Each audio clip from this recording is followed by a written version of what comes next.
Life has this strange, beautiful way of bringing people into our world at exactly the moment we need them. Not too early, not too late, just perfectly timed. And sometimes, if we're really lucky, we meet someone who changes everything. They don't just walk into our life, they expand it. They make the days softer, the nights brighter, and the journey a little less lonely. And that's why I'm standing here today.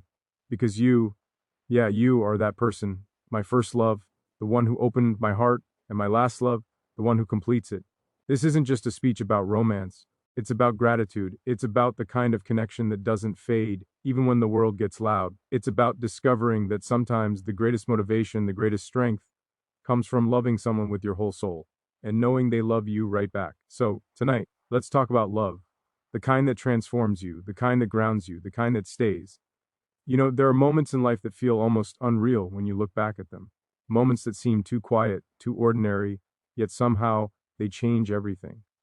One day your life is moving along its usual rhythm, and then someone steps in, not with noise or fireworks, not with grand entrances or dramatic gestures, but with a presence that feels like it's always been missing without you even realizing it. And suddenly the world feels different, a little warmer, a little calmer, a little more alive. That's what it felt like when you walked into my life. There wasn't a lightning strike or a cinematic moment. There was just this feeling, a softness, a shift, a quiet recognition that something important was beginning, even if I couldn't fully understand it at the time. It was subtle, but it was real, and sometimes the most powerful things begin in silence. I never knew that someone could occupy space, not only in my days, but in my thoughts, shaping the way I breathe, the way I hope, the way I look at the future. You didn't come into my life to complete me. You came into it to reveal something. Something about love, something about connection, something about the kind of soul deep bond that doesn't fade with time or distance or fear. You showed me what it feels like to be seen without armor, to be understood without explanation, to be loved without conditions. You're my first love in a way that isn't tied to time but tied to meaning. The first person whose presence made my heart feel like it was learning a new language, one written in small moments, eye contact, laughter, shared silence. You're the first person who made love feel safe instead of uncertain, gentle instead of overwhelming, grounding instead of chaotic. You were the first to make me realize that love isn't something you fall into. Real love is something you rise into, you grow into, you give yourself permission to experience. And you're my last love because I don't want to begin again with anyone else.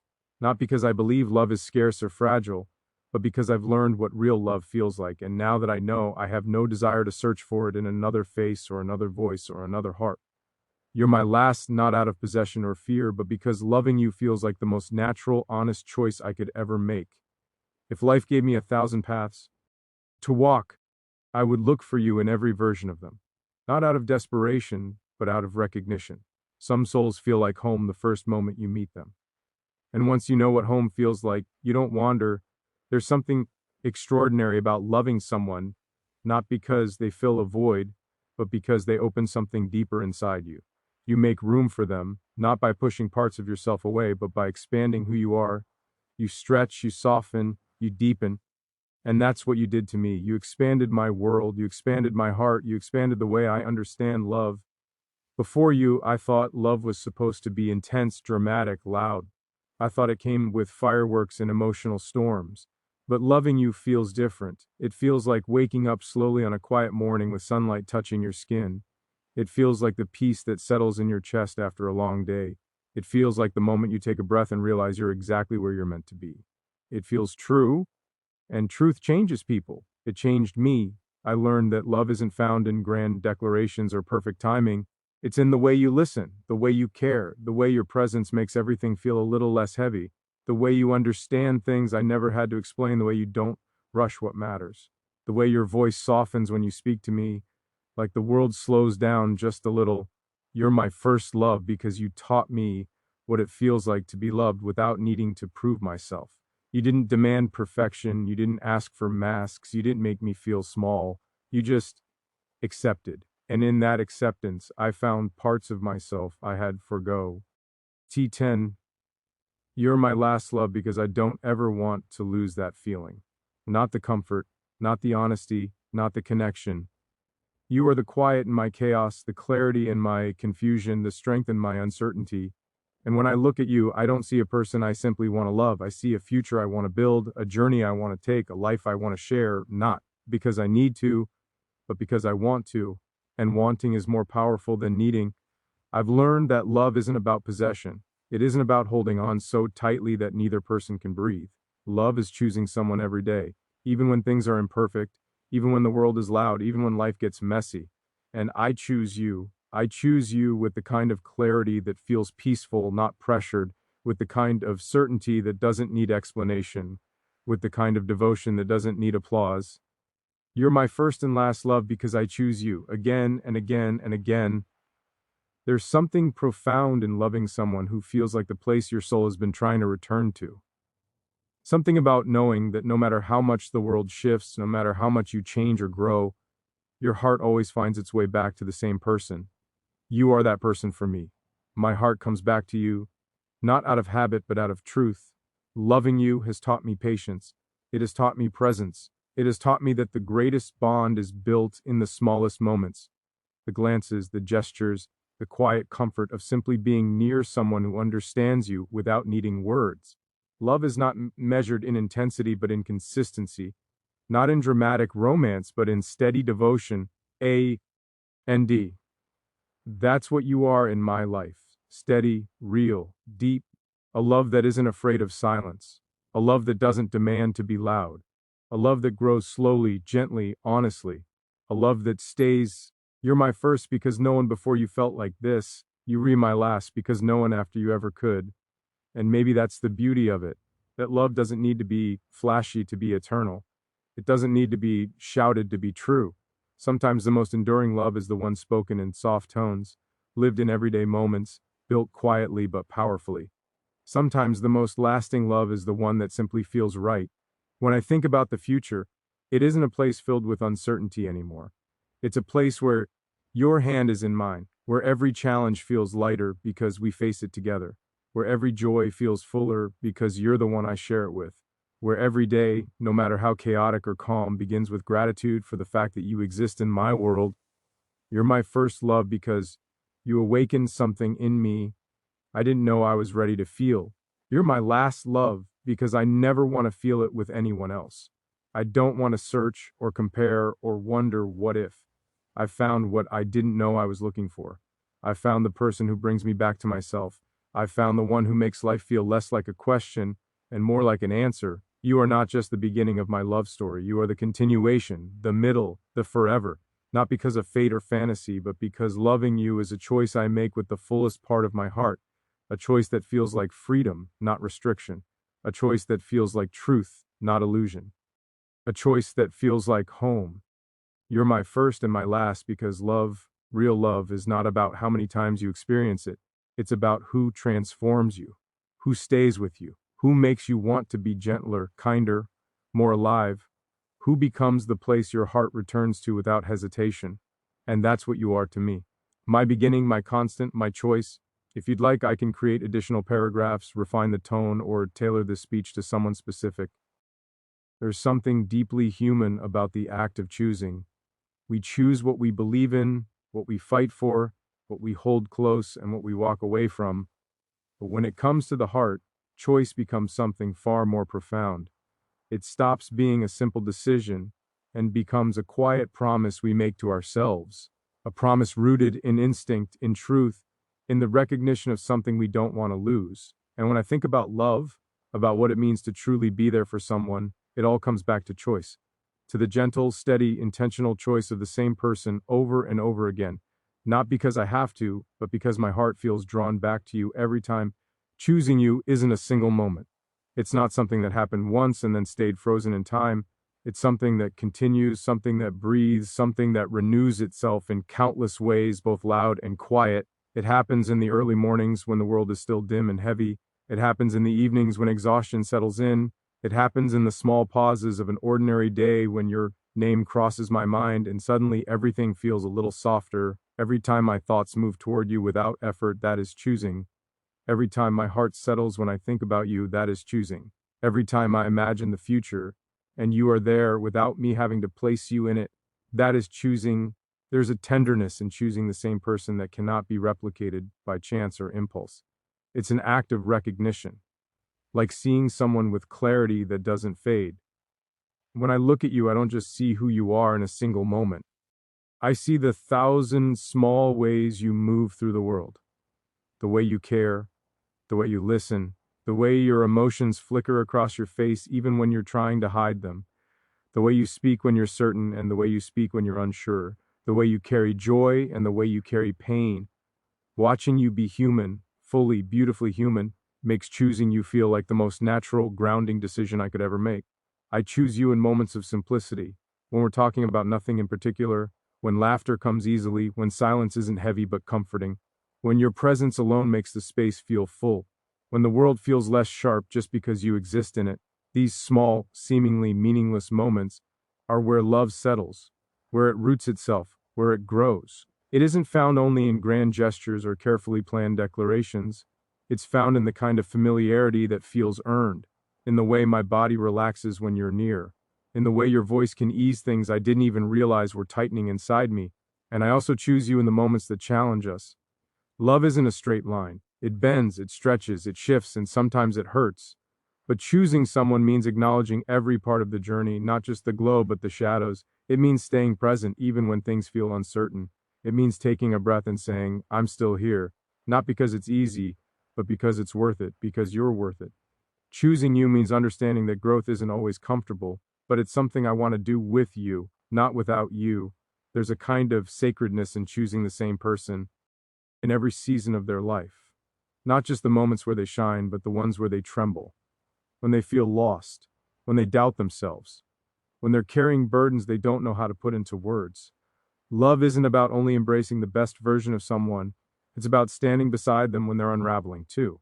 Choosing you means accepting the entirety of who you are, the light, the dark, the unfinished parts, the hopeful parts, the parts you're still trying to understand. And it's choosing them not with reluctance, but with compassion, with patience, with the kind of care that says, I'm not going anywhere. Choosing you again and again doesn't come from fantasy, it's rooted in reality, in seeing you clearly, not through idealization or illusion, but through truth. I don't choose a perfect person. I choose a real one.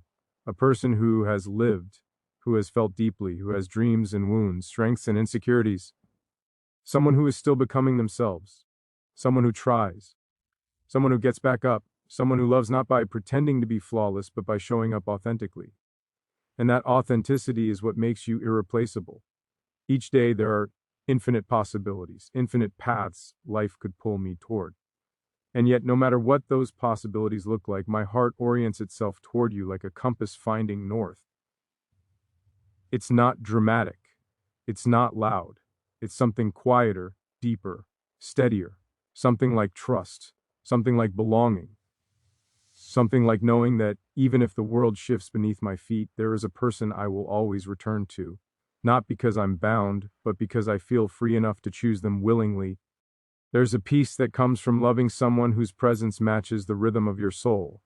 Not because you are the same, but because you resonate in a way that feels rare. When I choose you, I'm choosing that resonance. I'm choosing the way you make the world feel a little more grounded, a little more honest, a little more aligned. It's choosing the version of myself that I become when I'm with you, the more thoughtful version, the more patient version, the version that wants to grow, to give, to understand. You don't just occupy space in my life, you influence the way I want to move through it, the way I want to show up, the way I want to love. Loving you isn't a singular event, it's an ongoing experience. Something that unfolds, expands, deepens, something that brings new understanding with every passing day. There are times when I look at you and I feel like I'm seeing you for the first time again, noticing something new, a shift in your expression, a soft vulnerability in your eyes, a spark in your smile. And in those moments, the act of choosing you reawakens in me fresh and full. It reminds me that loving someone isn't static, it's alive, it breathes with you, it grows with you. There's an intimacy in choosing someone, even after you've learned the less polished parts of them, the parts they're afraid to show, the parts they think make them unlovable. But love isn't about perfection, it's about presence. It's about saying, I see you, all of you, and I'm still here, I still choose you, not in spite of your imperfections, but alongside them, beside them, because those parts tell a story that shaped you, a story I want to understand, not run from. Choosing you again and again also means choosing the vulnerability that comes with love. Because loving someone isn't without risk. It means letting your heart be seen, letting your emotions surface, letting yourself care deeply, fully, without holding back. It means exposing the softest parts of yourself in the hope that they'll be held gently. And every day, choosing you is choosing that vulnerability, choosing to trust, choosing to open, choosing to believe in something bigger than fear, something stronger than doubt, something more honest than hesitation. Sometimes love is quiet. It doesn't always ask for attention or applause. Sometimes it's found in small gestures, a hand resting near yours, a shared glance, a reassuring touch, a sentence spoken softly. Choosing you can happen in these moments too. It can happen when you laugh at something unexpected, when you look away and then back again, when you breathe out after holding tension, when you smile without realizing it. These small pieces of you are reasons I choose you over and over, not because they are grand or dramatic, but because they are real, human, beautiful in their simplicity. And choosing you doesn't mean I see only the present. It means I see the future too. A future where we are older, different, more experienced, carrying more stories, more scars, more victories. A future where life continues to evolve, sometimes gently, sometimes abruptly. But no matter what those changes bring, the act of choosing you remains anchored. It's not dependent on circumstances or perfection. It's rooted in the certainty that life, in all its unpredictability, feels more meaningful when you're in it. When I imagine that future, I don't have to force your presence into it. It's already there, woven naturally into the very shape of what I hope for. Choosing you again and again means choosing the commitment to grow alongside you. Love isn't stagnant. People aren't stagnant. We change, we learn, we stumble, we get back up. And choosing someone means embracing that evolution instead of resisting it. It means allowing ourselves to be shaped by the connection, allowing ourselves to improve because of it, allowing love to refine us in ways we couldn't have done alone. I don't choose you because you're finished growing. I choose you because I want to grow with you, to understand you more deeply over time, to discover the new layers that reveal themselves with each passing year. There's a profound comfort in knowing that love doesn't need perfection to thrive. It doesn't need constant excitement or cinematic moments. It needs consistency, truth, kindness. It needs the willingness to show up even when things feel heavy. And that is what choosing the same person every day means. It's showing up. It's staying present. It's saying, I'm with you, not just when the sky is clear, but when the clouds gather too. Choosing you means choosing the storms as well as the sunlight, not because the storms are enjoyable, but because we weather them together. Choosing you again and again means acknowledging that love isn't a single moment of passion or clarity. It is a series of choices, made in quiet moments, repeated in different forms. Sometimes it's choosing patience. Sometimes it's choosing forgiveness. Sometimes it's choosing to listen instead of speak. Sometimes it's choosing to stay open even when it's difficult. And every one of those choices reinforces the bond between us. Every one of them builds a foundation that becomes stronger with time, steadier with understanding, deeper with vulnerability. Each time I choose you, I'm choosing the presence you bring into my life, the warmth, the compassion, the spark of humor that brightens an unexpected moment. I'm choosing the way you make space not only in the world but in my heart, the way you make me feel like I'm allowed to be myself, fully, without reservation. The way you invite honesty, not just through words, but through the simple act of being yourself. That authenticity is something I value more than I can express. It draws me in, it keeps me close. It reminds me that love is not a performance, but a truth shared between two people who are willing to show up as they are. Every time I choose you, it strengthens something invisible but unmistakable between us. Something built on trust, on quiet devotion, on the kind of connection that doesn't require constant reassurance because it exists beneath the surface, woven into the fabric of every interaction. It's a connection that has depth, not because it's perfect, but because it's honest, because it's carried over time, shaped by moments both joyful and difficult. Choosing you again and again means choosing to honor that depth, to nurture it, to protect it, and maybe the most beautiful part of choosing the same person repeatedly is that it isn't a burden. It isn't a responsibility I feel forced into. It's something that arises from gratitude, from admiration, from the unwavering feeling that being with you enriches my world in a way nothing else could. You are not someone I choose out of habit or convenience. You are someone I choose out of love, out of recognition, out of the certainty that even when life is uncertain, this choice brings me back to myself, back to what matters, back to the truth of what I feel. This choice is not a single declaration. It's a continuous movement of the heart, a steady return, a quiet reaffirmation that says every day, you are the one I want to walk beside, the one I want to understand, the one I want to share my world with, the one I choose today, and the one I will choose again tomorrow, and the day after that, and the day after that,